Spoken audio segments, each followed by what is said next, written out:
Hello friends, I welcome to all UPPSC 360। ये video उनके लिए है जो आरओ एआरओ या फिर स्टेट पीसीएस जैसे कि बिहार या फिर यूपी पीएससी की तैयारी आप कर रहे हो, तो ये वीडियो आपके लिए काफ़ी हेल्पफुल है। और इसमें हम सारा का सारा लूसेंट कवर करने वाले हैं। और इवनिंग में जैसा कि आपको पता है ज्योग्राफी की सीरीज चल रही थी, उसी के क्रम में ये पार्ट नंबर 3 है। ठीक है, तो हम ग्रहों के बारे में शुरू करने वाले थे। उस क्रम में हमारा जो है वो बुध यानी कि मरकरी के बारे में हम आज शुरू करेंगे। तो वीडियो को शुरू करने से पहले चैनल को लाइक शेयर और सब्सक्राइब कर दो, बेल आइकन को प्रेस करो ताकि लेटेस्ट वीडियो की नोटिफिकेशन आपको मिल सके। चलो शुरू करते हैं। बुध, यह सूर्य का सबसे नज़दीकी ग्रह है। ठीक है, आपको पता है कि सूर्य के बाद आता है बुध, फिर शुक्र, फिर पृथ्वी, फिर मंगल, फिर बृहस्पति, शनि, अरुण, वरुण। ठीक है, इस क्रम में सबसे पहले कौन आएगा? बुध, और ये सबसे नज़दीकी है सूर्य के। जो सूर्य निकलने के 2 घंटे पहले दिखाई पड़ता है। ध्यान देना, अगर हमें बुध ग्रह को देखना है तो सूर्य निकलने के 2 घंटे पहले ये दिखाई देता है। ठीक, आगे पॉइंट है इसमें, यह सबसे छोटा व सबसे हल्का ग्रह है। ध्यान देना है बुध के बारे में कि सबसे छोटा ग्रह है और सबसे हल्का ग्रह भी है। इसके पास कोई भी उपग्रह नहीं है। ये पॉइंट खास करके एग्ज़ाम के लिए। ठीक है, ये एग्ज़ाम पॉइंट ऑफ व्यू है कि कोई भी उपग्रह नहीं है किसके पास? बुध के पास। इसका सबसे विशिष्ट गुण इसमें चुंबकीय क्षेत्र का होना। ध्यान देना है, ये एकमात्र ऐसा ग्रह है जिसके पास कितना है, क्या है? अपना चुंबकीय क्षेत्र है। यह सूर्य की परिक्रमा सबसे कम समय में पूरा करता है। ध्यान देना है कि सूर्य से जो ग्रह जितना नज़दीक होता है वो इतना जल्दी अपना चक्कर पूरा करता है। ठीक है, उतनी जल्दी अपना चक्कर पूरा करता है, यानी कि इसका कक्षीय चाल ज़्यादा होता है।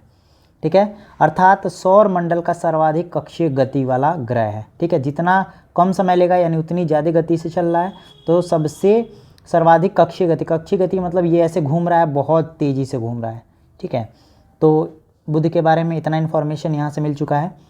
यहाँ दिन अति गर्म व रातें बर्फीली होती हैं। ठीक है, दिन जितना गर्म होता है रात उतनी ही ज़्यादा बर्फीली होती है। और तापांतर अगर देखा जाए तो सभी ग्रहों में सबसे अधिक 600 डिग्री सेल्सियस पाया जाता है। ठीक है, 600 डिग्री सेल्सियस तापमान रात में जो है -173 पहुंच जाता है, और दिन का तापमान 427 डिग्री सेल्सियस पहुंच जाता है। जैसा कि आपको पता है कि 273 डिग्री सेल्सियस निगेटिव के साथ पॉसिबल है, इससे ज़्यादा पॉसिबल नहीं है। ठीक है, और उसमें भी ये -173 तक पहुंच जाता है रात के टाइम में। तो तापांतर कितने का है? 600। ये सभी ग्रहों में सबसे ज़्यादा तापांतर है। उसी क्रम में आगे है शुक्र यानी कि वीनस। जैसा कि हमने यहाँ बनाया था कि ये बुध था और ये हमारा शुक्र है जिसको हम वीनस भी कहते हैं। ठीक है, तो इसके बारे में इंफॉर्मेशन देख लेते हैं। यह पृथ्वी का निकटतम, ध्यान देना है, पृथ्वी का निकटतम। ठीक है, तो अगर ये पृथ्वी हमारा है, ये हमारा अर्थ है, और ये हमारा मार्स है, और ये हमारा वीनस है, तो अर्थ से नज़दीक है वीनस यानी कि शुक्र, मंगल नज़दीक नहीं है। ठीक है, ये पॉइंट आपको याद रखना है। और सबसे चमकीला व सबसे गर्म ग्रह है। ठीक है, तो शुक्र के बारे में देखो, शुक्र से सबसे ज़्यादा प्रश्न पूछा जाता है। पृथ्वी का सबसे निकटतम ग्रह शुक्र, सबसे चमकीला ग्रह शुक्र, सबसे गर्म ग्रह शुक्र। इसे सांझ का तारा, भोर का तारा यानी कि इवनिंग स्टार, मॉर्निंग स्टार किसको कहते हैं? शुक्र को कहते हैं, क्योंकि यह शाम में पश्चिम दिशा में तथा सुबह में पूरब दिशा में आकाश में दिखाई देता है। ठीक है, तो पश्चिम दिशा में कौन दिखाई देता है? शुक्र। कब? शाम में। पूरब दिशा में दिखाई देता है सुबह में कौन? शुक्र ग्रह। अन्य ग्रहों के विपरीत दक्षिणावर्त यानी कि क्लॉकवाइज चक्कर लगाता है। दक्षिणावर्त मतलब है पूर्व से पश्चिम दिशा में। ठीक है, पूर्व से पश्चिम दिशा में। ठीक है, तो ये ग्रह जो है पूर्व से पश्चिम दिशा में लगाती है। और अरुण, ठीक है, अरुण भी जो अपना चक्कर है वो पूर्व से पश्चिम यानी कि दक्षिणावर्त यानी कि क्लॉकवाइज घूमता है।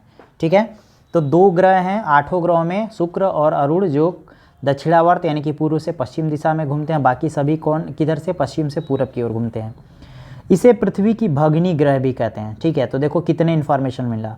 निकटतम पृथ्वी के, सबसे चमकीला, सबसे गर्म, सांझ का तारा, भोर का तारा, और पृथ्वी की भगिनी यानी कि ट्विन सिस्टर ऑफ अर्थ, किसको? शुक्र को कहते हैं। यह घनत्व, आकार एवं व्यास में पृथ्वी के समान है, इसलिए इसको पृथ्वी की भगिनी भी कहते हैं। इसके पास कोई उपग्रह नहीं है। देखो, बुध के भी पास कोई उपग्रह नहीं थी और शुक्र के भी पास कोई उपग्रह नहीं है। तो ये शुक्र से रिलेटेड सारे पॉइंट्स जो हैं इंपॉर्टेंट है। अब बात करते हैं बृहस्पति यानी कि जुपिटर की।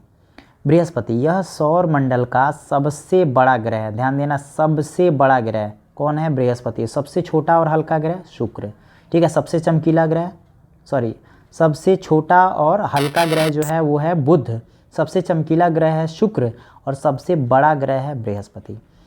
इसे अपनी धुरी पर चक्कर लगाने में 10 घंटे सबसे कम समय, और धुरी पे कहने का मतलब है जहाँ ये है वहीं पर ऐसे गोल गोल अपने जगह पे घूमना, ठीक है। और गोल गोल घूमते हुए तो सूर्य का चक्कर लगाता है, तो जो अपने जगह पे गोल गोल घूमता है उसको कहते हैं अपने धुरी पर ही चक्कर, ठीक है, यानी कि परिभ्रमण। सबसे कम समय लगता है 10 घंटे, एवं सूर्य की परिक्रमा करने में इसको 12 वर्ष लगते हैं, ठीक है। सूर्य की परिक्रमा करने में 12 वर्ष लगते हैं। बृहस्पति का द्रव्यमान सूर्य के द्रव्यमान का लगभग 1000वां भाग है, ठीक है। यानी कि अगर 1000 किलो का सूर्य है तो बृहस्पति जो है वो 1 kg का होगा, ठीक है। तो सूर्य के द्रव्यमान का 100वां भाग है। इसके उपग्रह, ठीक है, ज्ञानीमीड, ठीक है, ज्ञानीमीड पीले रंग का है, सभी उपग्रहों में सबसे बड़ा है, ठीक है। तो बृहस्पति का सबसे बड़ा उपग्रह कौन है? ज्ञानीमीड। और ध्यान देना, बृहस्पति के पास कुल 79 उपग्रह हैं, ठीक है। उनमें सबसे बड़ा है ज्ञानीमीड। किस रंग का? पीले रंग का। मंगल यानी कि मार्स, मंगल के पास अपने 2 उपग्रह हैं। इसे लाल ग्रह यानी कि रेड प्लैनेट भी कहा जाता है, और इसका रंग लाल जो है वो आयरन ऑक्साइड के कारण, ये एग्जाम पॉइंट ऑफ व्यू से है कि मंगल ग्रह का लाल रंग किसके कारण है? तो आयरन ऑक्साइड के कारण। यह पृथ्वी के समान 2 ध्रुवी हैं तथा इसका कक्षीय तल जो है वो 25 डिग्री कोण पर झुका है, ठीक है। जैसे पृथ्वी जो है अपने अक्ष पर कितना घुमा है? 23.5 डिग्री। तो ऐसे ही मंगल जो है अपने अक्ष पर 25 डिग्री घुमा है। इसी झुकाव के कारण पृथ्वी के समान ही इसमें क्या होती हैं? ऋतु परिवर्तन होता है, ठीक है। इस पर 2 ध्रुव भी हैं पृथ्वी के समान। इसके दिन का मान एवं अक्ष का झुकाव पृथ्वी के समान है। यह अपनी धुरी पर 24 घंटे में एक बार पूरा चक्कर लगा लेता है। पृथ्वी के समान ही क्या करता है? अपनी धुरी पर 24 घंटे में एक चक्कर लगाता है, जिसके कारण दिन और रात बनते हैं।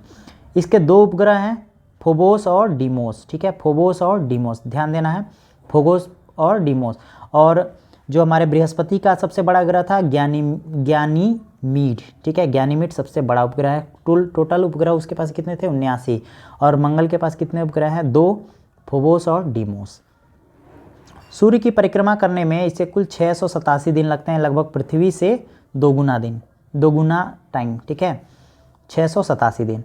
सौर मंडल का सबसे बड़ा ज्वालामुखी ओलिपस मेसी सौर मंडल का, ध्यान देना है, पृथ्वी का नहीं, सौर मंडल की हम बात कर रहे हैं। सबसे बड़ा ज्वालामुखी है ओलिपस मेसी, एवं सौर मंडल का सबसे ऊंचा पर्वत है निक्स ओलंपिया, ठीक है, निक्स ओलंपिया, जो कि माउंट एवरेस्ट से 3 गुना अधिक ऊंचा है मंगल ग्रह पर, यानी कि इसी ग्रह पर स्थित है, ठीक है। तो पूछे सौर मंडल का सबसे बड़ा ज्वालामुखी है ओलिपस मेसी याद रखना, जैसे फुटबॉलर है मेसी के नाम से। सबसे ऊंचा पर्वत निक्स ओलंपिया, ठीक है, और ओलंपिक में फुटबॉल होता है तो इसे याद रख लेना, नाम याद हो जाएगा। और ये माउंट एवरेस्ट से 3 गुना ऊंचा है।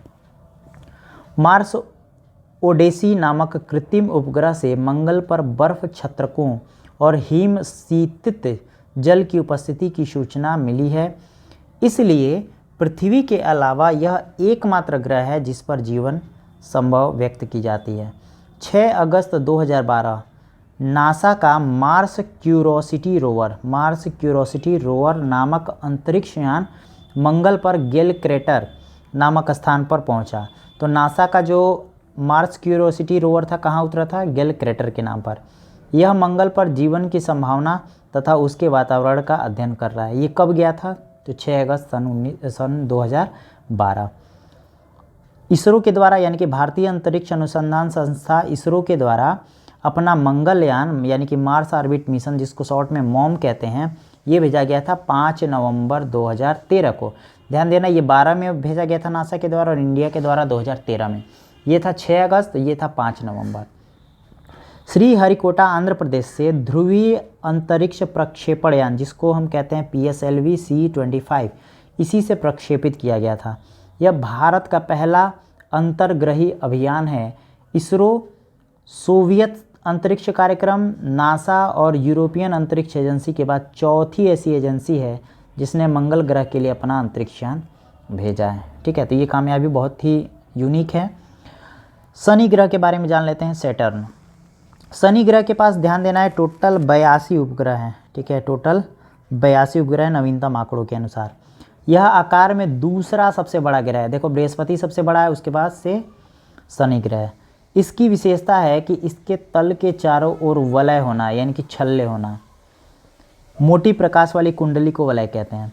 वलयों की संख्या 7 है और यह आकाश में पीले तारे के समान दिखाई देता है। ठीक है, तो शनि कैसा दिखाई देता है? पीले तारे के समान। तारे के समान ध्यान देना है, ग्रह के समान नहीं, तारे के समान दिखाई देता है। और इसके वलयों की संख्या 7 है। टोटल कितने उपग्रह हैं? 82, और ये दूसरा सबसे बड़ा ग्रह है। इसका घनत्व सभी ग्रहों एवं जल से भी कम है। ध्यान देना है, इसका घनत्व जो है ना सभी ग्रहों में सबसे कम, और जल से अगर कंपेयर किया जाए तो जल से भी कम है। यानी कि इसे जल में रखने पर ये तैरने लगेगा। आपको पता होना चाहिए कि जल के घनत्व से जिस भी वस्तु का घनत्व कम होगा वो वस्तु पानी में तैरने लगेगी। ठीक है, आर्किमिडीज के सिद्धांत के अनुसार। अब देखो, अब बात करते हैं शनि ग्रह का सबसे बड़ा उपग्रह टाइटन। शनि ग्रह का सबसे बड़ा उपग्रह का नाम है टाइटन। ये सौर मंडल का दूसरा सबसे बड़ा उपग्रह है।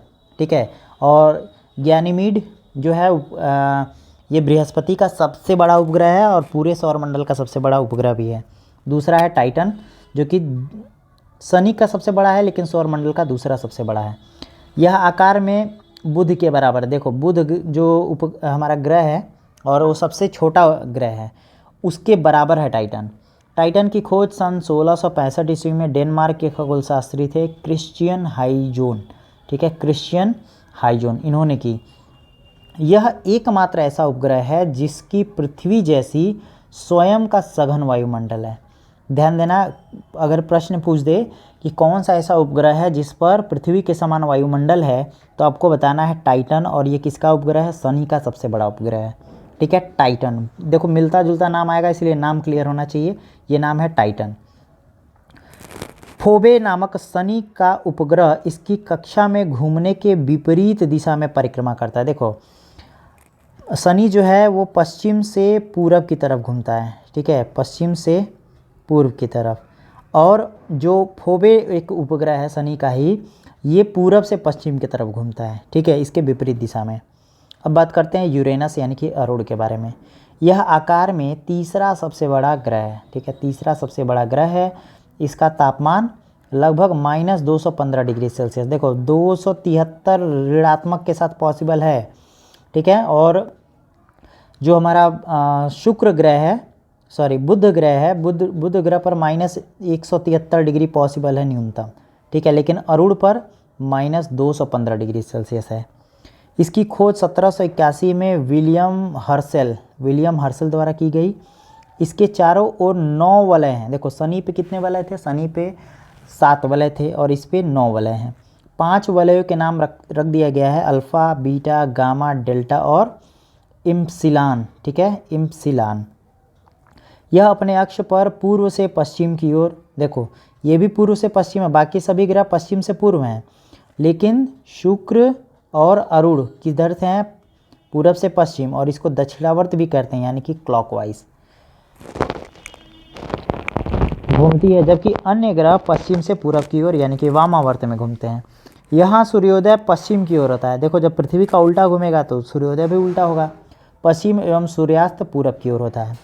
इसके सभी उपग्रह भी पृथ्वी के विपरीत दिशा में परिभ्रमण करते हैं। ठीक है, पृथ्वी के विपरीत दिशा में परिभ्रमण करते हैं यानी कि अपने अक्ष पर घूमते हैं।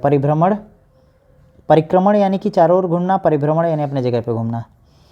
यह अपनी धुरी पर सूर्य की ओर इतना झुका है कि इसे लेटा हुआ सा दिखाई पड़ता है। ठीक है, यानी कि इसका झुकाव कोण सबसे ज़्यादा है। जैसे पृथ्वी इतना झुका है 23, ये बहुत ज़्यादा झुका है। बहुत ज़्यादा झुका होने के कारण इसे लेटा हुआ ग्रह कहते हैं। ठीक है, और इसका सबसे बड़ा उपग्रह है टाइटेनिया। ठीक है, शनि का है टाइटन और अरुण का है टाइटेनिया। और शनि ग्रह का जो उपग्रह है वो सौरमंडल का दूसरा सबसे बड़ा उपग्रह है। ठीक है, और वो अकेला उसका आकार जो है बुध के आकार के बराबर है। और अरुण का जो सबसे बड़ा उपग्रह है उसको कहते हैं टाइटेनिया। नाम याद रखना, अभी एक और मिलता जुलता नाम आएगा, वरुण यानी कि नेपच्यून। इसकी खोज 1846 में जर्मन खगोलज्ञ जहान गाले ने की थी। ठीक है, जहान गाले ने। नई खगोलीय व्यवस्था में यह सूर्य से सबसे दूरस्थ है, क्योंकि प्लूटो को बाहर निकाल दिया गया, इसीलिए अब सबसे दूर कौन हो गया, वरुण यानी कि नेपच्यून। यह हरे रंग का ग्रह है। ठीक है, ये किस रंग का ग्रह है, हरे रंग का, यानी कि यह हरे रंग के प्रकाश को उत्सर्जित करता है। देखो ग्रहों के कलर भी याद रखना है आपको। वरुण का कलर है हरे रंग का, ठीक है, और शनि का कलर क्या था, पीले रंग के तारे के रूप में दिखाई देता है।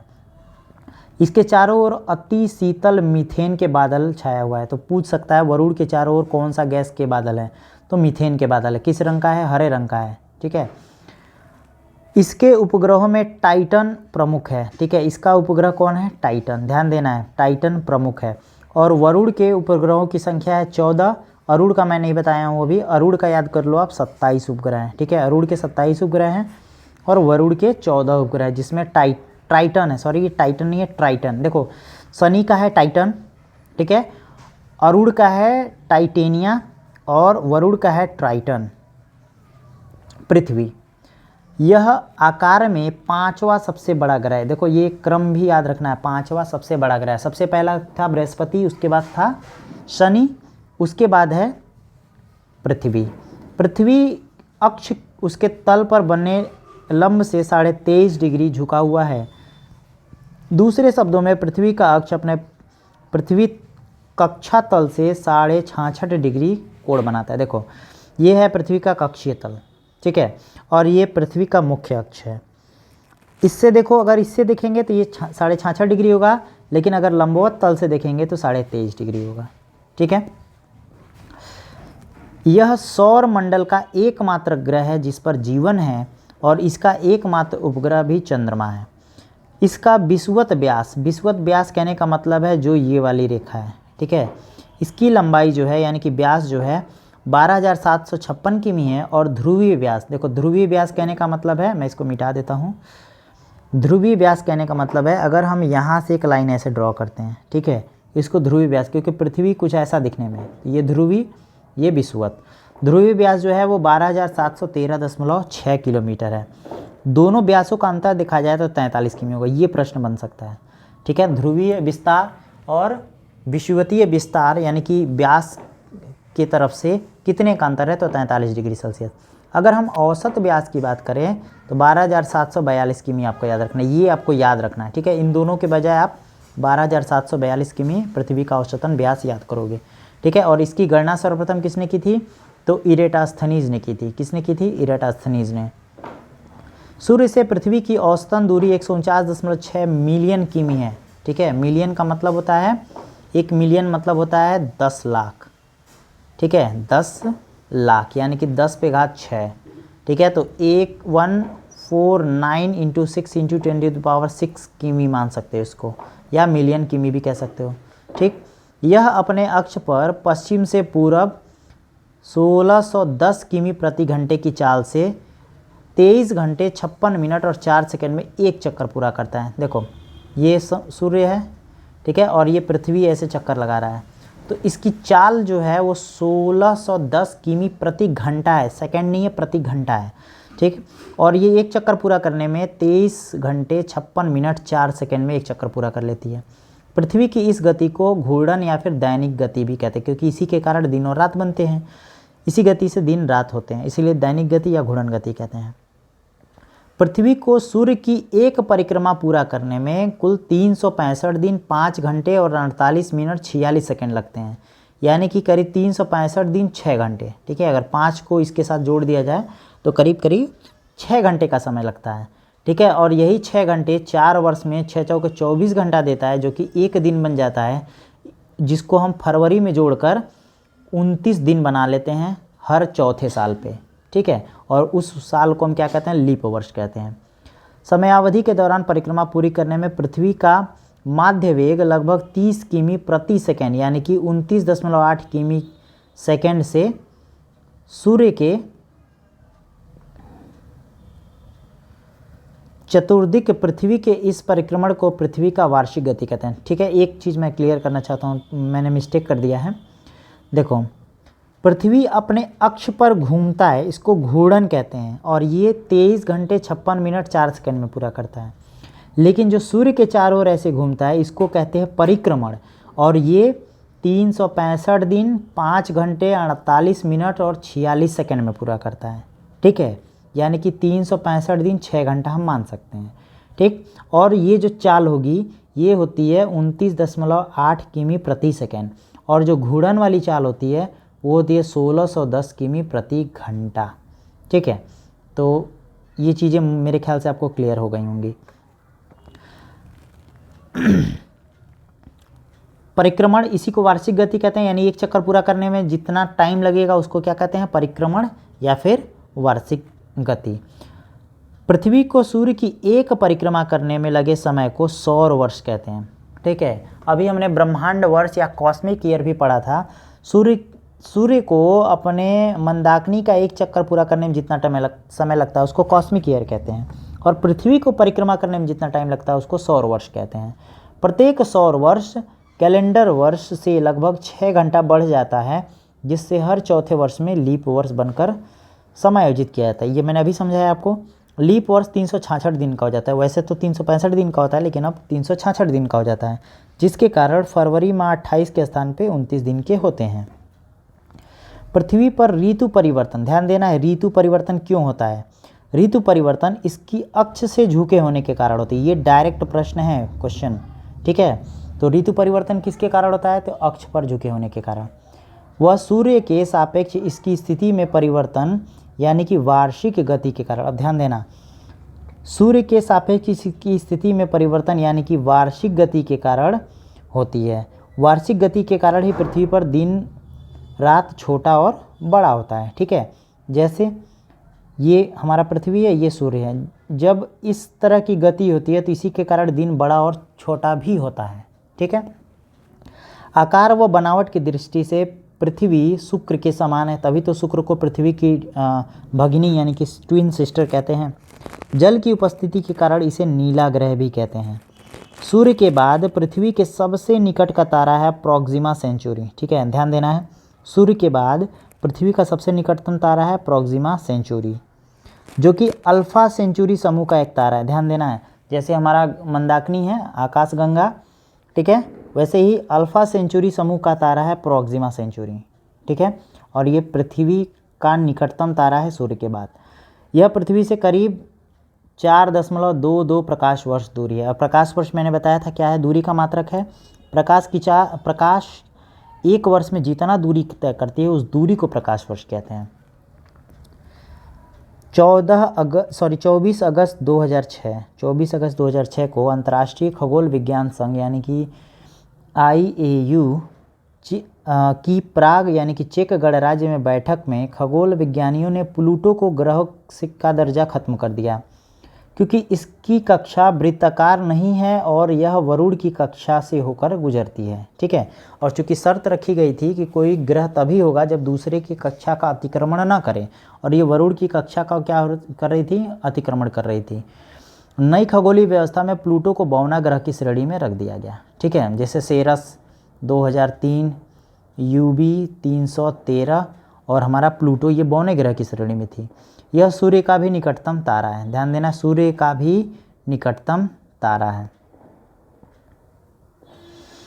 साइरस या डॉग स्टार, ये लाइन का यहाँ कोई मतलब नहीं है। ठीक है, ये वैसे ही मिसप्रिंट हो गया है। साइरस या डॉग स्टार, ठीक है, पृथ्वी से 9 प्रकाश वर्ष दूर स्थित है। यह सूर्य से दोगुना द्रव्यमान वाला तारा है और यह रात्रि में दिखाई पड़ने वाला सर्वाधिक चमकीला तारा है। ध्यान देना है, साइरस सूर्य से दोगुना द्रव्यमान है और रात्रि में दिखाई पड़ने वाला सर्वाधिक चमकीला तारा है। कितना दूरी है इसकी, तो पृथ्वी से 9 प्रकाश वर्ष। चंद्रमा, अब हम लोग मून के बारे में पढ़ने वाले हैं।